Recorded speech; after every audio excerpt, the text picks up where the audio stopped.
We do have a quorum, Chairman Richards. This is Jacob, are we? That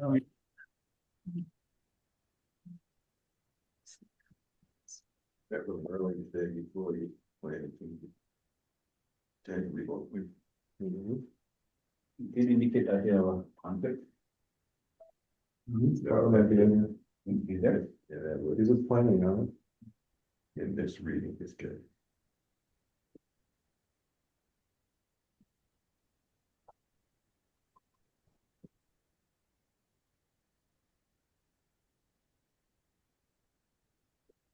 Well, give me another minute, we'll start, because we've got a forum of them. That can, and the actual members of the committee, he may be the only one this. There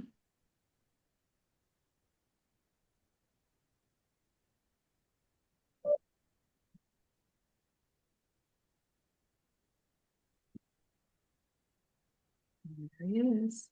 All right. Here, go back to that. Well, okay, folks, can you hear okay? We're in our temporary quarters here.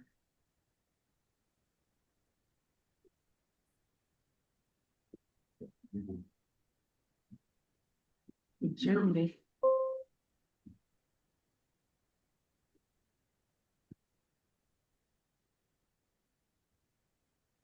Can you hear us? Yes. Yeah, we hear you. I can hear you. Yes. The, as I said, we're in our temporary quarters. This should be the last month we have to do that. They're hard at work. If you were here, you would see it.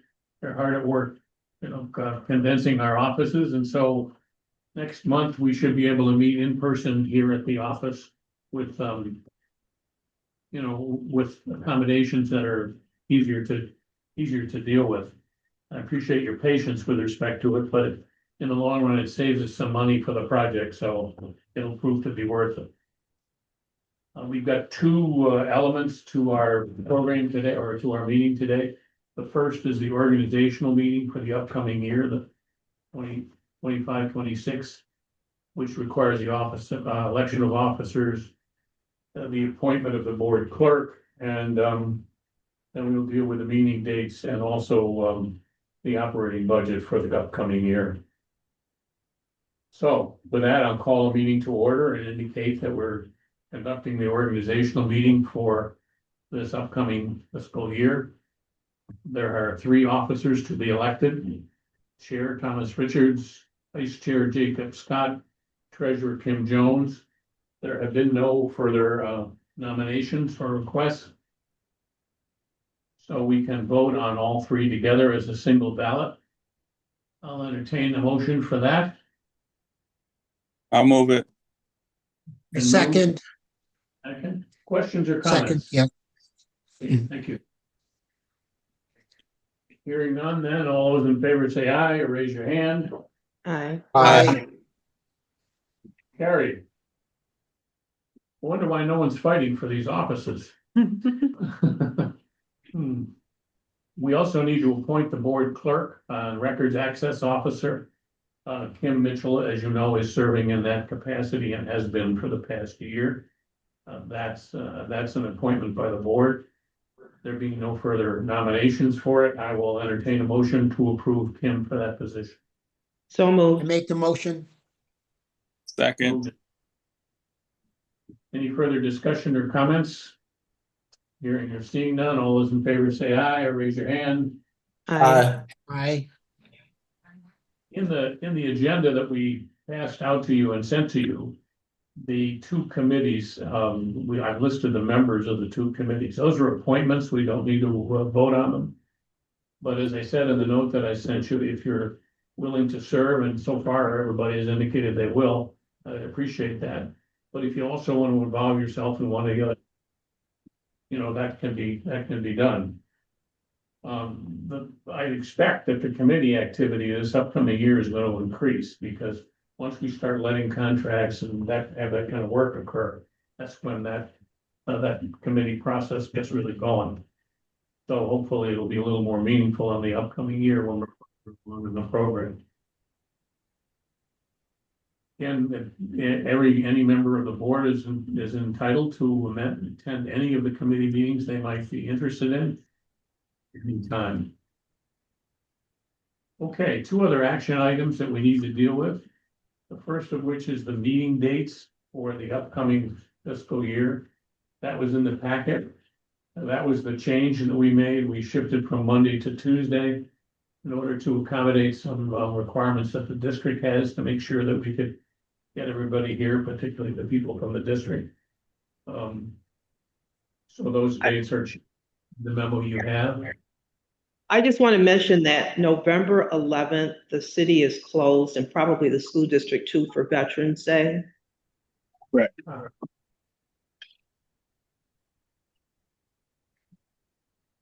we'll need to reassign that one, Kim, To a Wednesday. and we'll bring it back. Thank you. Good point. Yeah.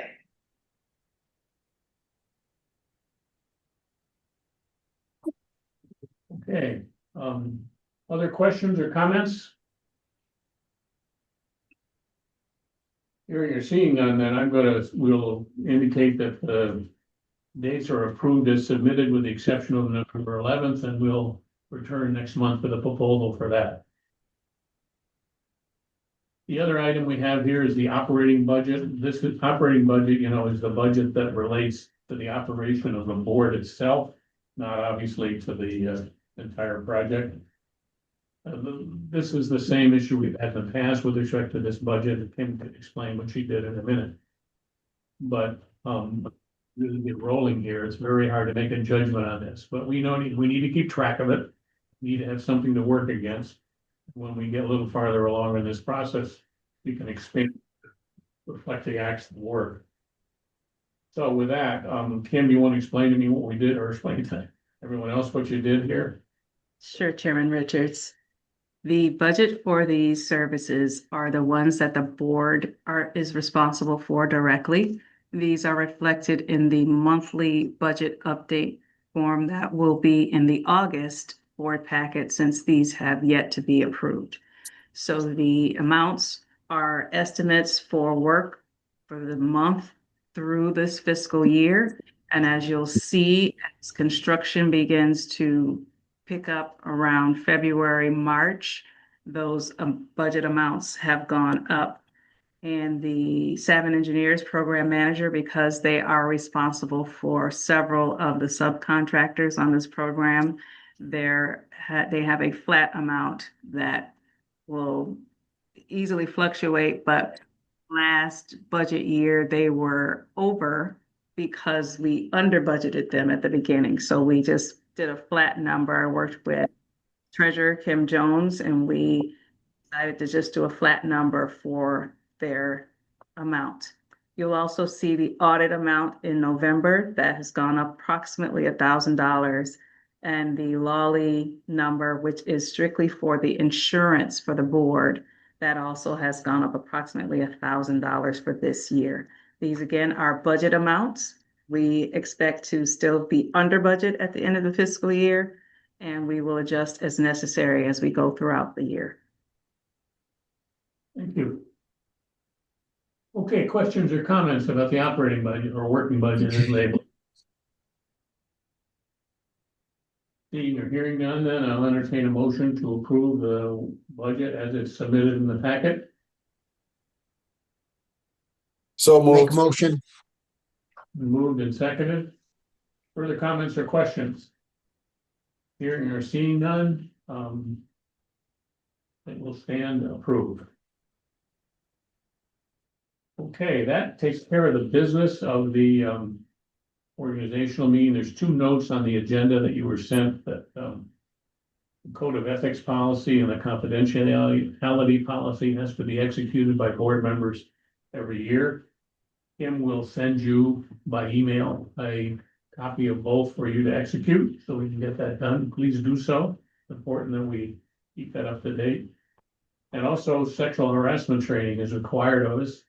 And most of the members of the board get that from their current employment. But I guess Ron Gaither and I are the two that have to take it. And we have Jesse. the ability to get it through Von Schenk. Does Ron have the information on that? That'll come in email from Okay. VSK directly, and that Maybe includes somebody, if you need to use it too. Jesse as well. Okay. Okay, Okay. anything else, to come before the organizational meeting? If not, it will stand adjourned. And we will, convene the regular monthly meeting. You know, one thing that, I meant to point out, Jacob, I don't know if the new superintendent is on the call or not. Not as of right now. I think he may try to get on at 4:30 today. Okay. Why do you, if you don't mind, you could take the initiative to introduce him when that happens, if it does? Yep, absolutely. Thank you. Okay, what we're gonna do is we're gonna make a little change in the agenda here. We'll vote on the first couple items that are there. And then move the finance presentation up on the agenda. We have some of the financial consultants present to help us walk through that, and there's a presentation that was circulated to you to do that. So I want to give them a chance to get on here and do their thing. Then we'll go back to the regular agenda and work on it. So the first item that we do need to attend to are the meeting minutes of the previous meeting of June 9th. They were in the packet submitted to you. Any comments or questions on them? Seeing or hearing none, they'll stand approved as submitted. Second item that we will act on is the monthly requisition, which also was in the material sent to you. So we'll refer to Kim Jones, our treasurer, for the presentation of that material. Yeah, so we got payments to Anshin totaling $11,427.50. Payment to Bond, Shonik and King totaling $5,337.50. Payment to Labella Associates totaling $209,000. Payment to Savin Engineers totaling $530,352.22. And lastly, a payment to Pike totaling $102,834.48. Total payments of $858,951.70. Any questions?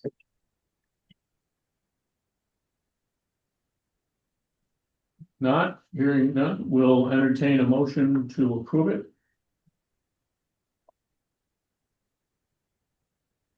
So moved. Yeah, I you. I second. There you go. Now we got it. Any further questions or comments?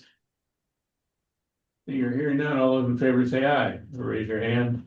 Aye. Aye. Pass. Thank you. Now, Stefan will move to the agenda where we talk about financing. Financing we're going to be talking about here, of course, is the initial financing, the bond anticipation notes that are necessary for us to continue our work until the regular bonding is done. So, Pepper, why don't you start this off and then introduce our guests as Of appropriate. course. Thank you, Chairman. We, in regards to the refunding opportunity update, we had shared with the school district an updated analysis prepared by Kojo and Kenya of Wells Fargo for the opportunity to refund the RJSCB callable serial bonds by extracting savings from the bonds that are becoming due. So since that, Board Chairman, the city and the previous Superintendent Strickland discussed legislation for the refunding. So legislation is in place for refunding those outstanding RJSCB bonds that are callable. As discussed with Wells Fargo and Capital Markets Advisors, under the provisions of the law, the RJSCB can refund those outstanding debts as long as the state legislature passes a legislation. with a waiver to for the 10-year reset. So taking advantage of these savings is similar to what both the Syracuse and Buffalo districts have done. So with you, we have Kojo Aseidu from Wells Fargo. I don't know if Rick Gensi joined Kim or not of Capital Markets Advisors, but Kojo is on.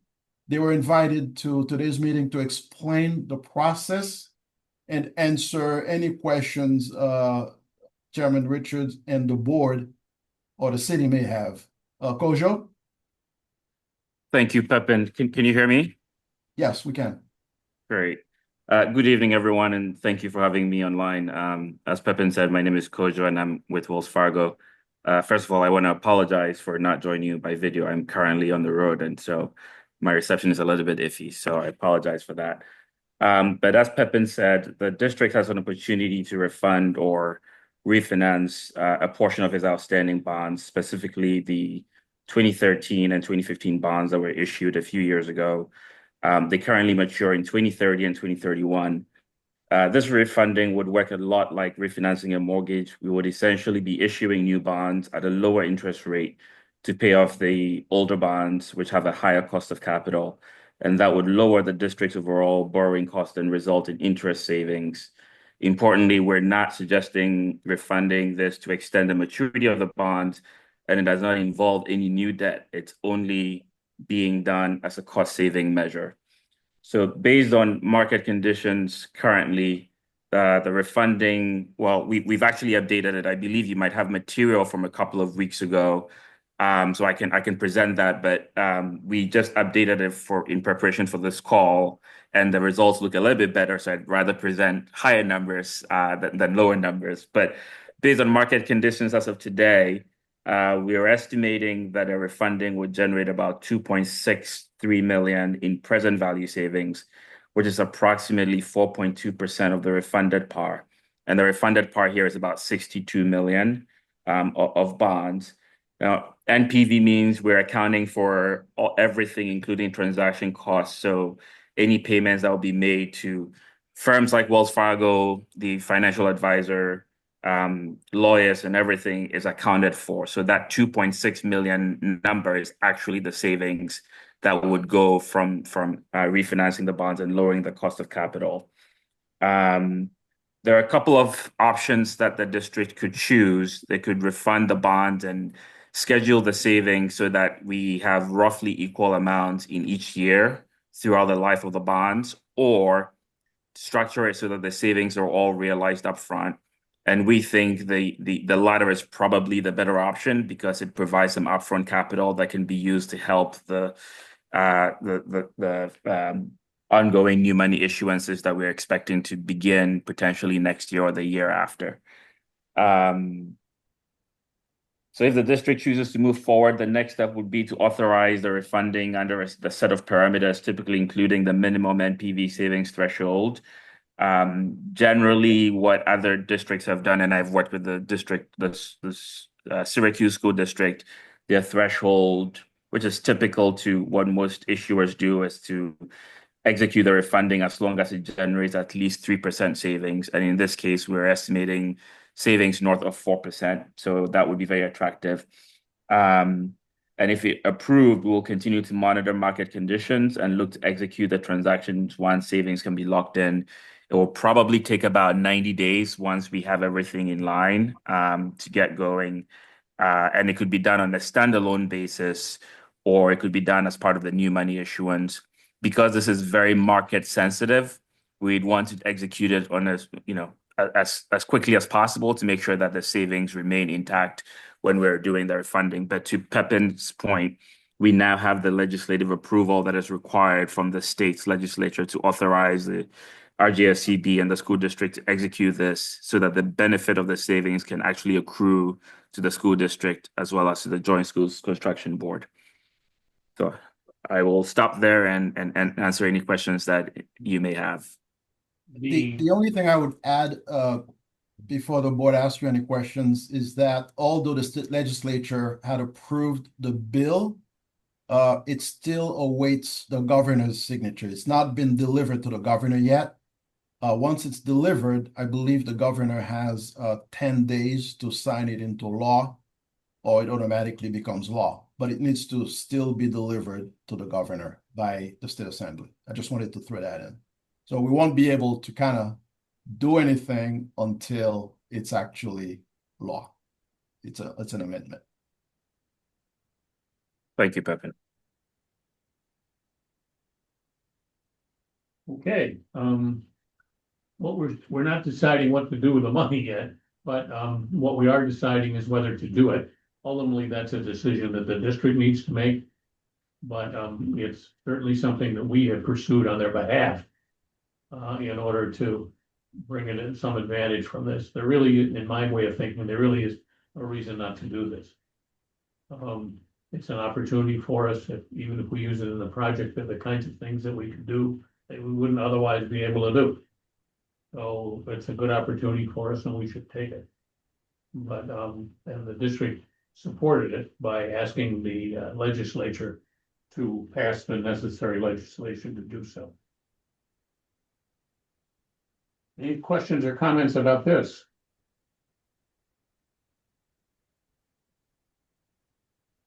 Okay, that was just for information. There's no action required at present time. As I said, that technically the final decision with respect to this lies with the district. Okay, Pepin, are you with respect to the other financing, the bond anticipation notes, are you and Kojo's going to talk about that at all now? Yes, actually, we had Terry Locante work on the allocation. I've shared the allocation with Kojo and Rick Gansey. We do have a presentation. If you want, Mr. Chair, we can go straight into it. If that. Yeah, why don't we do that? We'll Sure. finish that program here. Okay. So Kojo mentioned that he had updated the refunding numbers. It went up a little bit this week. So I'll share that information with you. I didn't want to disrupt the agenda for this meeting, but we do have an update from Kojo that I can share with you later. So we'll have Terry jump in when he needs to, but as mentioned earlier, the state legislature successfully passed Bill 2025 S7157B, and the companion bill was A7385. I think there's an A behind it because it's been amended by the Assembly as well. And that is to extend the Phase 3 FMP to 2033 with the associated additional funding. As mentioned earlier, the bill still awaits the governor's approval, but it was unanimously passed by both houses of the legislature. So the financial plan is being revised based upon the approved 125 million additional funding and recommendations emerging from a series of work sessions we had with, of course, with Kojo at Wells Fargo and Rick Gansey of Capital Markets Advisors. The plan still requires SED and the state controller approvals, but as far as how to distribute those funds, we took a first pass at it. Terry, I'll ask you to jump in quickly to let the board know what number you put to each project, or we can go straight to the PowerPoint if that makes better sense. Yeah, I don't know if you just want to describe the process. Actually reading the numbers, they've got the PowerPoint and the yeah. So why don't we do the PowerPoint, Kim, if you can, please. Okay. So I'll look at my own notes. So the legislature approved the 125. We're waiting. Those projects that were that received funding were the 5 secondary schools We did not add anything to MLK, obviously, because MLK is already stressed. So MLK budget remains unchanged. And the board chairman mentioned what we don't know yet what we're gonna do with the refunding savings, but there were thoughts about using those savings by front loading it and using it towards the Edison Tech athletic fields project. So in discussion with the school district's finance department, their preference was to front load the savings and use the refunding opportunity dollars most likely during planning, design, and hopefully the implementation of the Edison Tech athletic fields. Let me stop for a minute, Captain. One of the things I think would be helpful for the board, understand sort of the principle that we're applying here on this process. And that is that the reason that more money was approved by the legislature was that because this project has taken a long time to mature, and because of all the things that had happened in the economy, we wound up having a situation in which the initial budget for this work, and some of which was reduced in the legislature, was inadequate. And you'll remember that when we first began the planning process, we spent a lot of time trying to push the budget, in other words, push this stuff back into the budget. And we cut a lot of things out of it in order to meet the requirements. There's the additional requirement you also, I'm sure, remember, and that is that we need to meet the 95% aidable requirement. In other words, whatever we do there, however much money we have, it has to be a 95% aidable. By that I mean the state of New York pays the debt service, or we can't do it, can't get it approved. So that made a difference. Why School 9? When Pepin said School 9 is stressed, what he means by that is we're struggling to meet the 95 number because of some of the rulings that we've gotten from SED. That's something we're still working on. We're still trying to have an exchange with him about. But he says no money was added into that. That doesn't make any sense to add any money to it unless we get this 95% thing resolved in terms of what we plan to do now.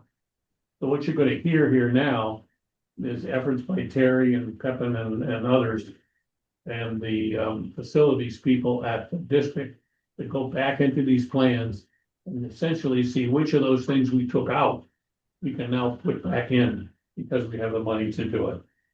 And that was the rule that we were sort of applying here. We weren't trying to think of something new or something different or a different school or something like that that would complement the whole thing.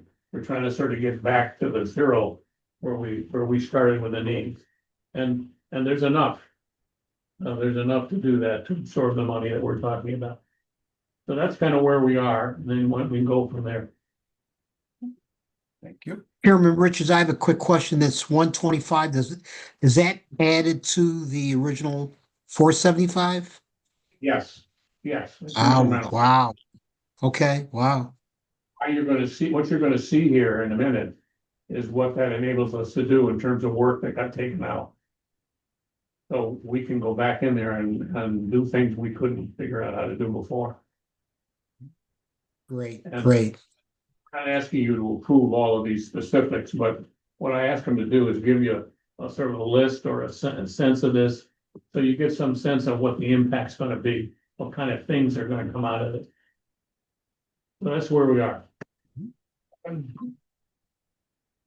So as Chairman Richards said, number 9 school, there's no additional funding allocated because of the 95% challenge that we're trying to resolve with SED. So the initial budget was 40.4 million. It remains that with $0 added to that budget. Wilson is the next project. The initial budget that was in the 475 authorization was 107.6 million.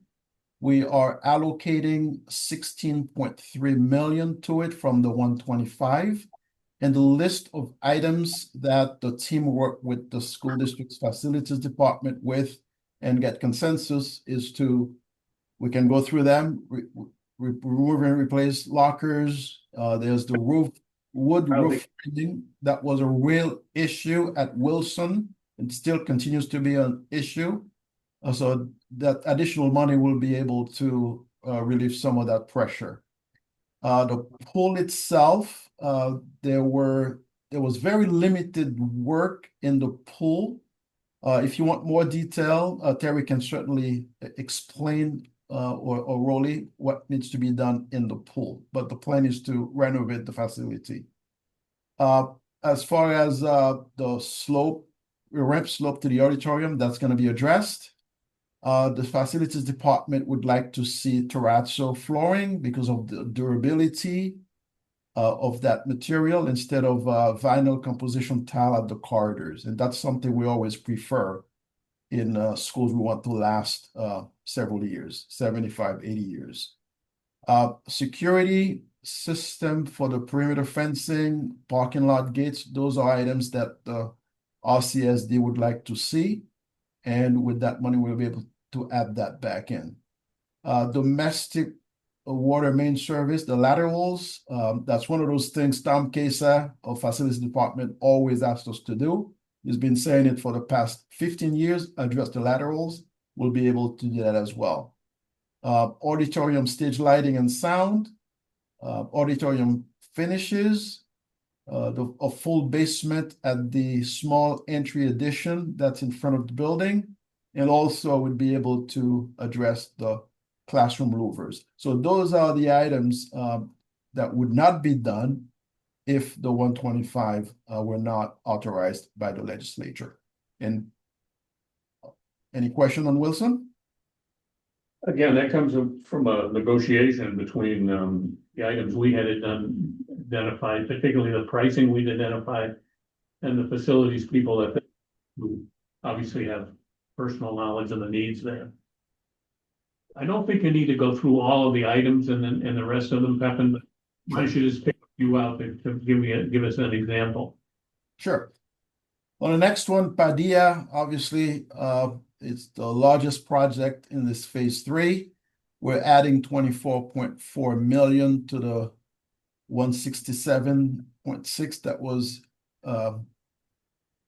So that's again, there are some same thing. The terrazzo flooring is important. It's a very difficult building. Rolly or Terry, if you guys want to jump in and talk about the challenges there, feel free to do so. Yeah, some of the important things that are on the list is replacing the existing steam boilers. The building's going to hot water. If we didn't replace the boilers, we'd have to put in heat exchangers, which makes it inefficient energy-wise. It's better just to get new equipment in there because they're not going to be able to go back into the building for 10 years to do that type of work. So, and then again here, originally we had to cut out renovating the pool facility area, and now we're able to put that back in again with these additional funds. Those are the important items of these. Oh, the kitchen area, they were trying to improve the serving line to keep the kids from stacking down the hallway. So some of those improvements, the layouts is what that was for. Those are the important items to highlight. Yeah, there's a good example there of what we're doing here. The steam boilers being replaced with hot water boilers, that's a classic modernization issue. Right? I mean, you wouldn't build a building and heat it with steam today. And there are issues associated with that. And the flexibility that then gives us with respect to the other heating characteristics of the building and what kind of equipment we can use and all that kind of stuff really makes a big difference. So there's something that is a classic example of it would have been a shame if we couldn't have gotten that done. Yes. But it's expensive. Yes. And that's why it got knocked off the list in the first place. Okay, Pepin? Sure. The next one is Edison Tech. Again, it's one of those projects that they were waiting for some very important modernization work. And one of those items that I think the district and especially Rolly have been struggling with is replacement of the demountable wall systems that are not code compliant right now. And although those were not part of the initial strategic plan, but this additional 20.3 million will be able to allow us to address those demountable systems. And also, there are certain add alternates that we didn't list here in the program verification phase that's ongoing right now. We'll be able to not treat those as odd alternates, but basic scope work. Rolly, anything you want to add? I think you hit the big ones, because those systems, the demountable walls and the coffered ceiling, they're an integrated system that's not been manufactured for about 25, 30 years. It's totally obsolete, can't get parts, no rating. It's been a major thorn with the district, but we also now are able to do the work that the district wanted. For example, the complete reconstruction and reconfiguration of the culinary program. That stands to be a gem that all of these students are going to see and just be amazed by. So we feel good that we're not pulling teeth to have to identify base scope cost reduction items as all that's on that project. And we'll be presenting that next month to the board. Right. The program verification report. Yes. Yeah.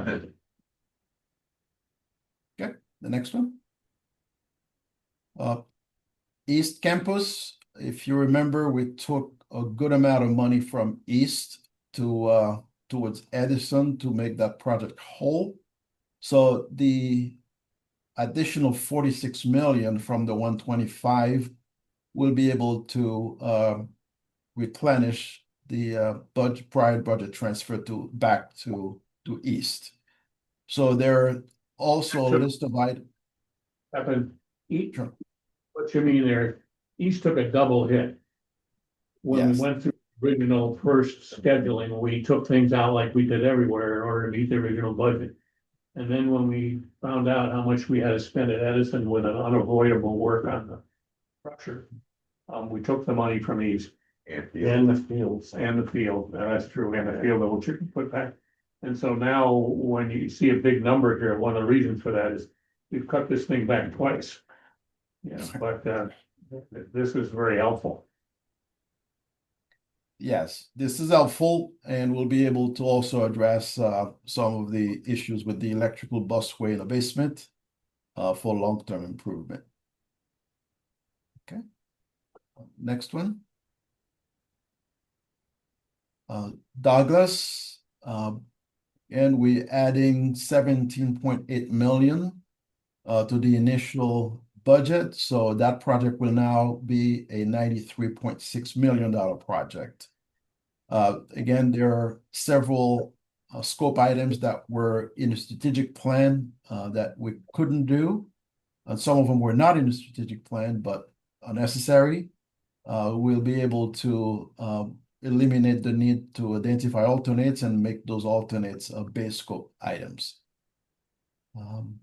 That's the next slide. I believe this is it.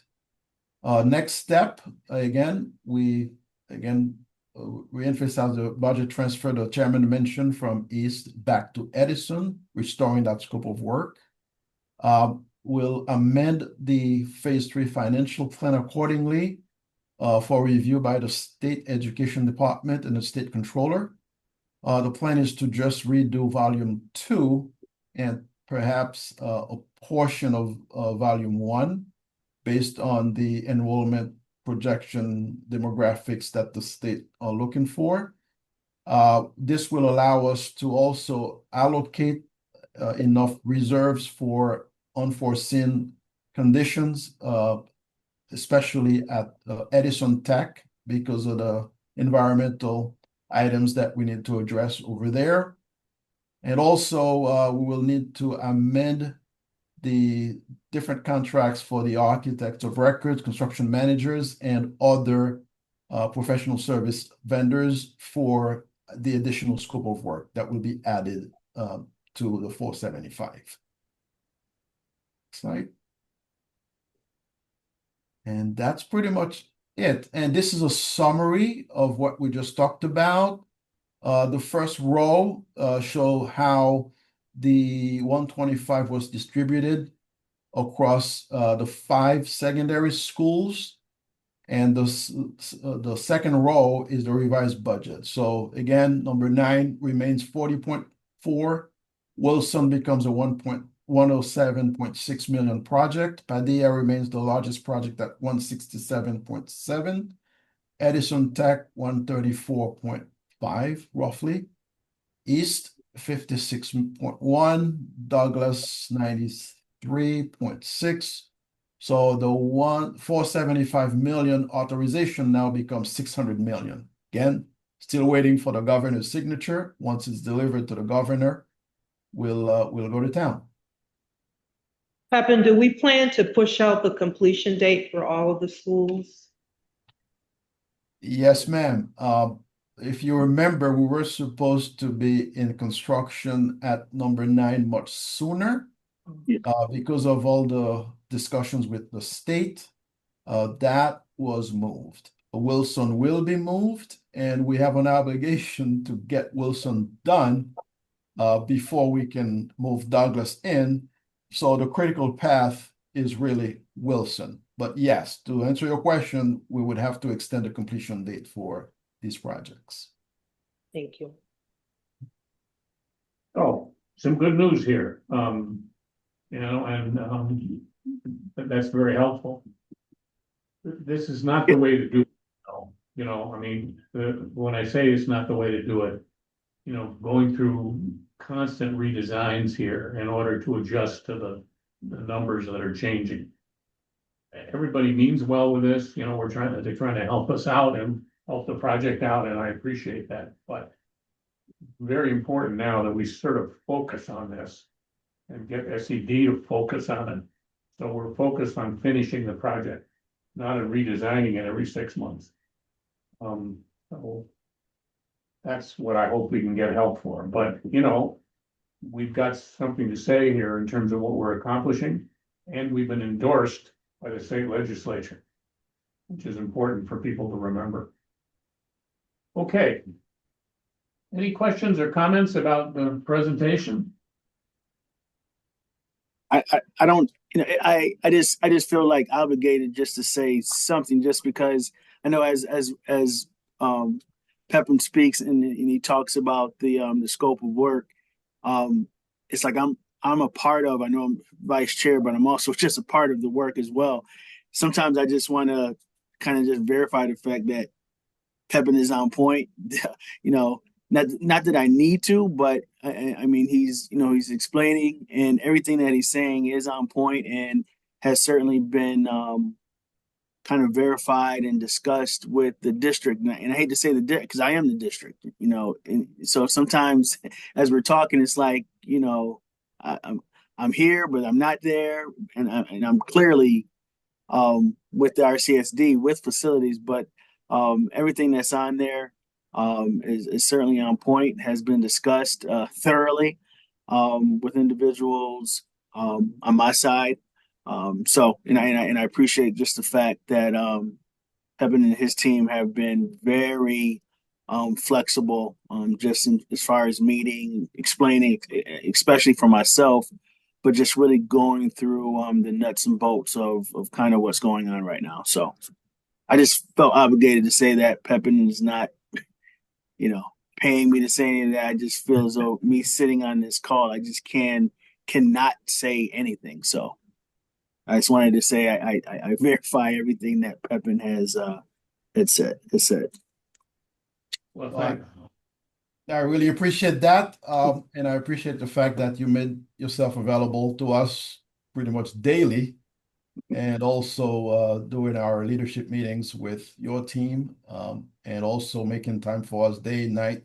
So really appreciate it as well. Okay, well, Pepin, before you get any more compliments here, I don't want to encourage him too much, Jacob.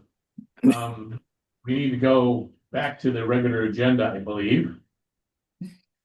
And we've got a series of contracts to approve for design and otherwise. So we're at number 3 on the agenda, Pepin.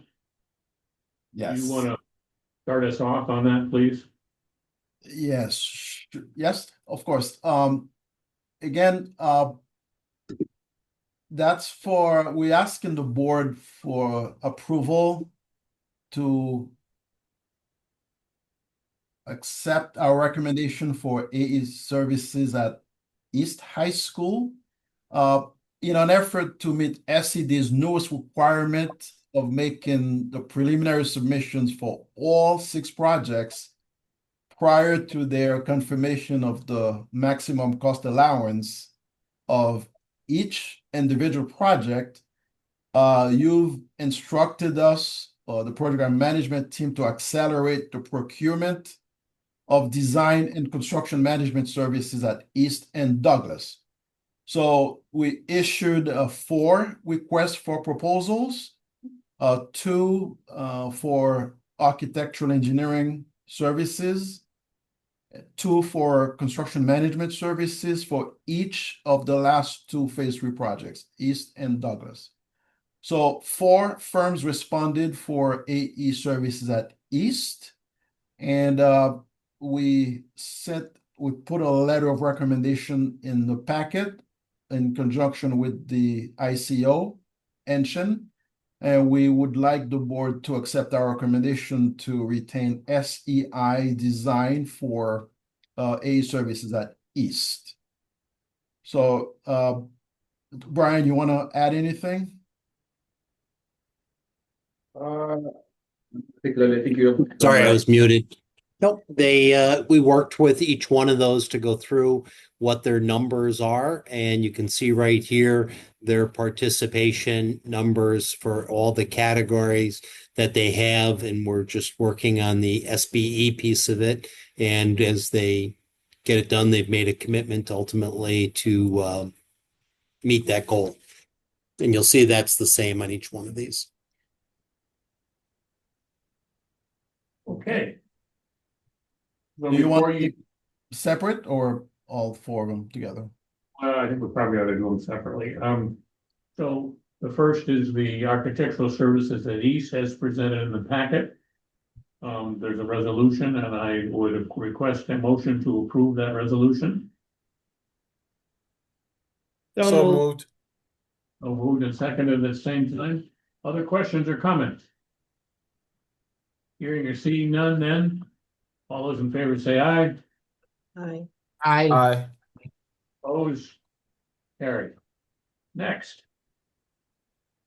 The next one is a recommendation to award the Douglas Campus Design Services to SWBR. Again, we sent the RFP to several firms. 2 local firms responded, is SWBR and SEI Design. SWBR is very familiar with our system, the RJSCB's procedures. They're supporting Watts Architecture as the master planning architect, and they're very involved with recalculation of our cost allowances. So, and their price was where it needed to be. They were the lowest fee, incidentally, and this was not just recommended just because of fee, but they happen to be the lowest fee because of the experience they have. There's no learning curve, and they have a team they're working on already at Wilson, but they have ME Engineering also for the MEP systems. They're also working with several other sub-consultants that we are familiar with. We also share their information with the ICO, and Enshin has been working with them on meeting the diversity plan. So we're asking the board to accept our recommendation to retain SWBR for design services at Douglas. And Pepin, just on that point, you can see here they have 10 separate subcontractors. I mean, they came in with a very good plan, and they just still need to tighten up a little bit on the S, which they've committed to doing, but really came in with a excellent plan when they did it with all their subcontractors. Good. One thing that's happening here as we're approving these items, it's true that we're not getting a lot of bids for some of this stuff. We're getting good bids. We got people we know. We've had experience with this program. As you learned, already, I'm sure, serving on this board. This is sort of a unique animal here. And it requires some of that experience, so we're pleased with the response we're getting here and what we're able to recommend. So with respect to the design services for Douglas, I don't think that's we voted on, right? That's the one we're on. I'll entertain a motion to approve those design services as proposed. I make a motion. Second. Moved and seconded. Further questions or comments? Seeing or hearing none, all those in favor say aye. Aye. Aye. Opposed? Carried.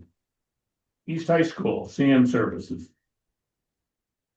Similar to Douglas, East High School CM services. This is we sent the RFP to several firms. We sent a link to 6 firms directly, also direct solicitation and advertisement. About, I believe, DCI, Di Pasquale Construction Management Services, was the responsible proposer. And although they have not done mega construction management projects, but the principals and the people who will be working on this job have worked on the program before in phase 2, and they did construction management services at school number 4, number 2, and they are ready and prepared to deliver prime services based on their proposal and the approach. So we're asking the board for approval to award the construction management services to Di Pasquale Construction. They were actually the sole proposer too. Questions or comments? I'll entertain a motion to approve it. I'll move it. I'll second. Moved and seconded. Any further comments? Hearing none, all those in favor say aye. Aye. Aye. Opposed? Carried. Okay, the last of these proposals are CM services at Douglas. Yeah, similar to previous solicitations, we're asking the board for approval to retain Le Chase Construction Services for CM services at Douglas. We're very familiar with Le Chase. They are a local firm. They are doing 2 projects for us already. They were the lowest fee, incidentally.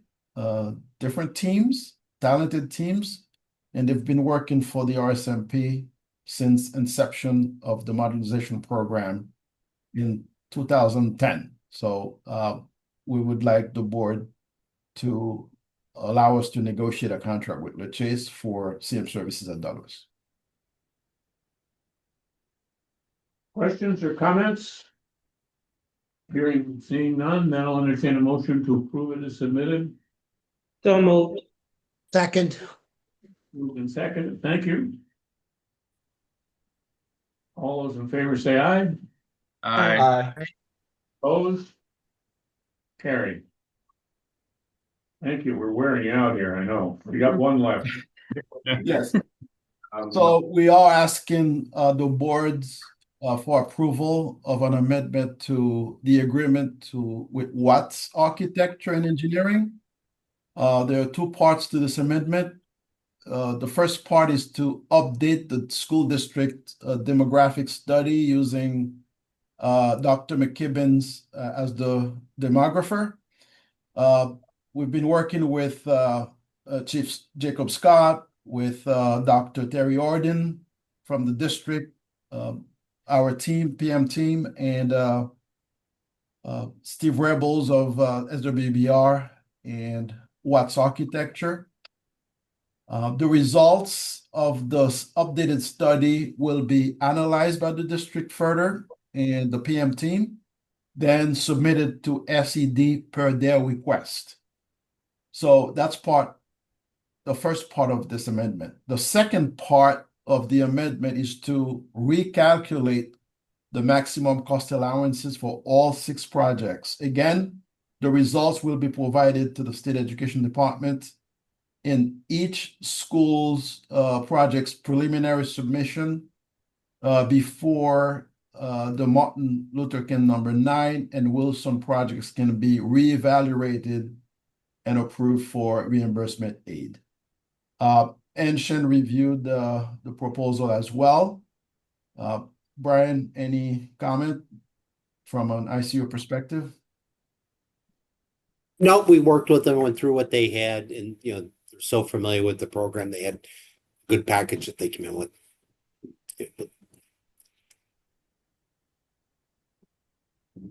So I'd like to Okay. add that we reviewed this very carefully with the school district. Dr. Orden was okay with the proposal, Chief Scott was, and we also reviewed the proposal with the chairman. So we get a good information to provide to the state in August. Other questions or comments? Hearing or seeing none, then I'll entertain a motion to approve it as submitted. So moved. Second. Moved and seconded. Further comments? Hearing none, all those in favor say aye. Aye. Aye. Opposed? It's carried. Okay, you can take a deep breath. That gets us through the items that we have to take action on. Brian Sandwich, why don't we go to you next and have you give your report? Copy Sure. is in the. Absolutely. Well, good afternoon. So the May 25 analysis is complete. So this is all the documentation that Anshin has received up through June 30th for the work that was completed during the month of May. So we had just under 95% of all the requested documentation that was needed was received. A note on that, the two contractors who were short just sent their information in after the closeout, so that'll be in the next report.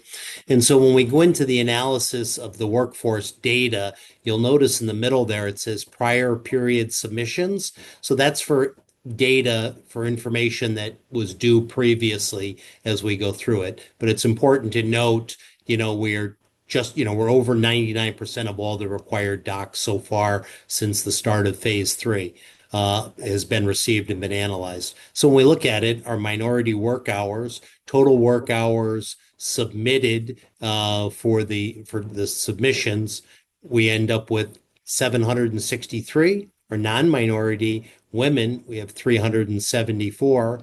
Non-minority male, 1,175. And it's important to note we're up to over 32,000. We're at 32,734 hours so far worked on the project.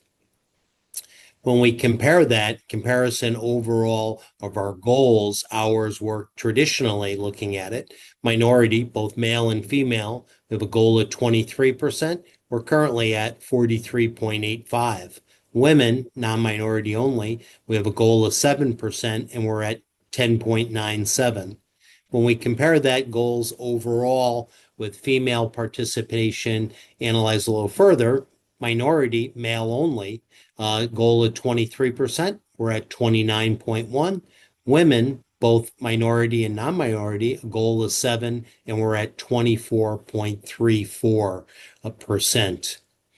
When you look at the numbers based on the $475 million value of the project, we've awarded $68,300,398 of contract value up through the end of May. And our goals are 18% for our MBE. We're at 33.5. We have a WBE goal of 12%, and we're at 7.57. Our SBE, we have a goal of 2, we're at 2.11. Our DBE, we have a goal and we're at 3.58. You'll notice there's been some significant changes towards the compliance from where we were a month ago when we had talked about it. That's different contractors filling out their teams and issuing contracts for that. So that's why you'll see why those numbers and the percentages have been continuing to improve Although this project does not have a City of Rochester resident participation goal, we do track it. Currently, there were 6 residents of the City of Rochester who worked on the project during the month of May, which reflects 6.25% of the total 80 members that worked on the project during the month of May. We have any questions on our May data or any other compliance-related questions that I can answer? Are any of the Rochester residents graduates of the BOT program? Kim, that's a very good question. I don't know the answer. We'll get that and let you know because we have the list of those and we can track that with them. Thank you. Yep. Happy to. Anything else for Brian? If not, that gets us down to the fund balance report and Kim Mitchell. Thank you, Chairman Richards. We had a phase 3 account balance of $448,284.10. The disbursement date of June 4th of $1.2 million brought us to that account balance. After deducting the pay requisition of $858,951.70 for this month, that will result in a balance of negative $410,667.60. It should be noted that is a temporary balance because we are at the end of our total approved balance from the district of $14,635,000, excuse me. And that was dispersed this week of $2,270,000. So this total amount will change. Total amount advanced will change once we get through the ban funding. But the total amount expended to date on the program is $12,789,898. And that is expended primarily in these last 2 charts. The RSMP admin expenses, which again are the Savin Engineers, Ron Schoenig and King and Anshin services. That is $6,348,668, which is 15% of the budget.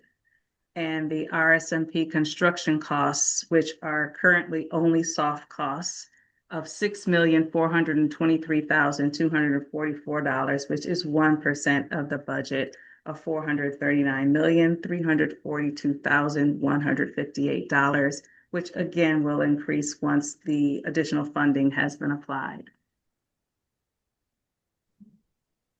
Okay. Questions or comments for Kim? Maybe the other Kim Jones. You might want to say something about where we are in the band process. Yeah, so we're supposed to get the pricing tomorrow. So, we should know who won the bid. And, we plan to close this month. And those funds should be available at the end of the month. So we're close. So we've discussed this before, but we're actually doing it now. Yeah, so $30 million is the amount of the band. And then we will have an additional band amount of 25 million because we were approved by council for a total of 55 million. So an additional 25 million at some later date. So this is the process by which we fund ourselves until we get to the point of doing the actual bonding. We've been through that a couple of times, but it's actually happening now. And of course, one of the consequences of us having the money is we will pay back the money that's been loaned to us by the district. And then from there on, we'll draw only from the bands. Okay. Pepin, I stole most of your thunder here with respect to the project manager's report. But maybe two other things you want to bring up? No, I think Mrs. Jones already gave the update on the ban. I provided a cash flow update to Regency of Capital Markets. which pretty much justifies why we're doing the 30 million. There were some concerns about the delays with the state education department, but the fact that we have to repay the district and looking at Kim Mitchell's budget for the year, the 30 million is still needed. And then, as Mrs. Jones mentioned, if there's a need to go back out with the city in February, that's when we'll go with the 25. So that's where we are. As far as the other financing update, long-term debt issuance cannot happen until we have SCD approval. So we may stay with, short-term notes until we have approvals of the first three projects, number 9, Wilson and Padilla. So that's pretty much it for the financing part. If you want us to go through the rest of the report, we can certainly do that. Well, if there's anything in there that you want to make sure that the board is cognizant of specifically, you're free to mention. Yes, as far as the budget summary itself, there's still no hard cost. Kim already mentioned that as of last month, 10% of the incidental budget was spent. About 12.7 million is paid to date. The overall program is 2.69% complete. What's really important is for SED to respond or acknowledge the letter that Chief Scott sent to them on June 12. We have not been able to secure a meeting with them to review their questions, to go over our latest set of responses to them. And until we have those answers and we have a meeting, preferably face-to-face, we're really stuck. The architects want to know if they need to continue with the design, but legislatively, we cannot continue because the SED's requirement is that no project need to move to the next step of design because we would be in violation of the statute and their requirement. The fact that they want to review all 6 projects first before they confirm the 8 for number 9 and Wilson kind of put the entire program at a standstill. We're doing whatever we can work on, we are working on. But until we have a confirmation of the cost allowances and until we have, answers to the questions we paused, we're really stuck.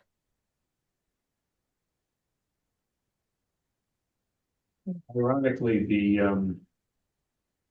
the passing of the legislation, which added the $125 million to the project, gave us something to do that we can advance the ball on here without fear of duplicating it.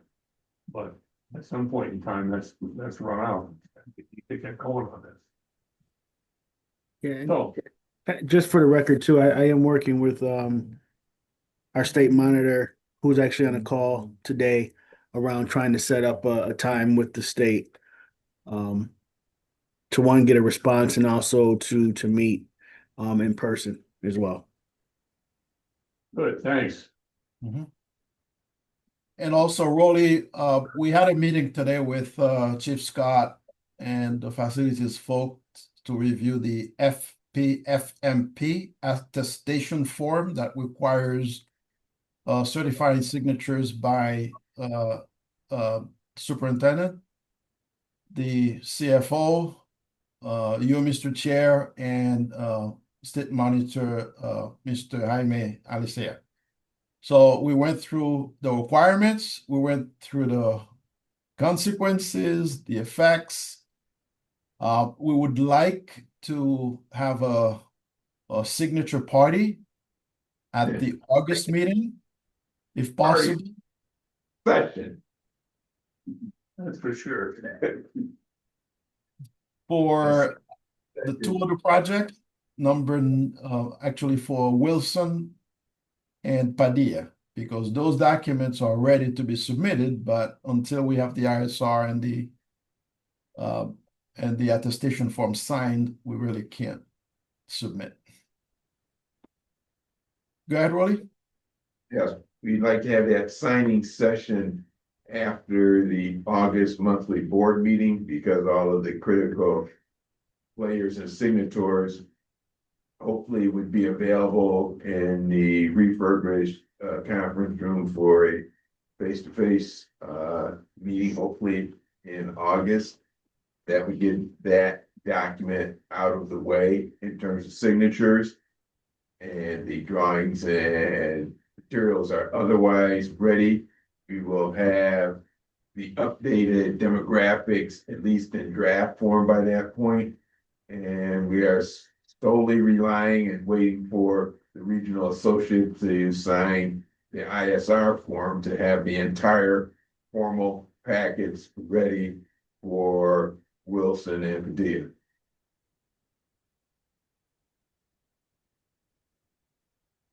The certification that's involved in this, you've talked to me about this before, but why don't you refresh the board's recollection here as to what we're certifying?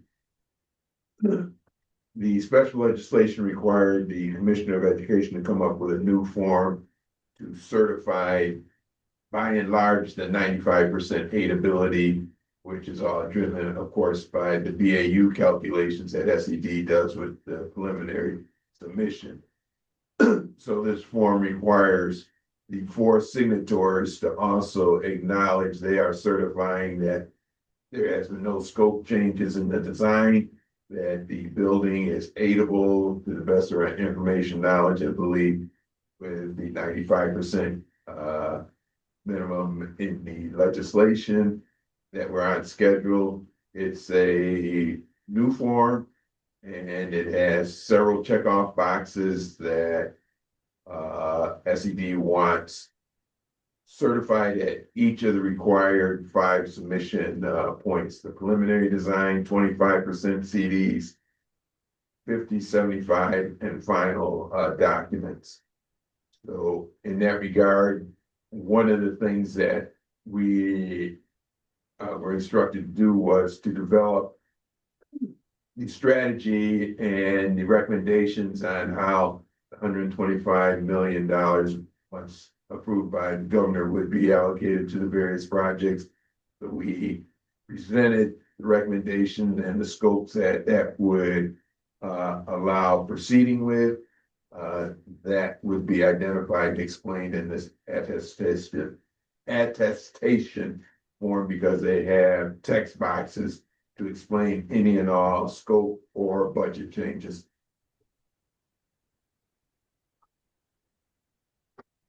Okay. And we've got a draft of that, both of those documents prepared at this time for Wilson and Padilla. So It's just kind of emblematic of the process here. yes, this is One more hurdle here. yes. And, you know, it's been covered 3 or 4 different ways, 3 or 4 different times. But keep going back and thinking of a new one. Particularly when it's restricted funds, we can only spend it in certain ways for certain Yeah. things. It's insurance on top of insurance on top of insurance. Okay, let's not end on that note here, you know. Well, let's be positive. We're ready. We're ready. That's the other thing. We are ready. You're right. In the superintendent. Yeah, I don't know. Did the superintendent have a chance to join us? I You know, don't see that. Jacob got. I have not seen his name on the call as of yet, no. Okay. But now it's time to give some accolades to Chief Scott, who has spent, because we've talked about it several times, a great deal of time onboarding the new superintendent, the program with scope, with the projects, the schedule, the budgets, the SED process. And we may or may not have a separate work session. It depends upon how comfortable the superintendent is with these new documents, et cetera, as we're assembling the whole packets for Chief Scott to have at his avail for a work session with the superintendent. Okay, other items to come before our group. That's all I have, sir. I'm sorry. No, I said that's all we have, unless, you wanna discuss the schedule, but we really, Yeah. don't have much to present. except That next Thinking with- month we'll present Edison Tech. Any board members have anything they'd like to add? Or? All set here. No, we're good. I'm good. Good. All right, sounds good. Thank you, everyone. We'll stand adjourned. Thank Thank you. Thank you. Thank you. Take care. Thank you, Chairman. Thank you.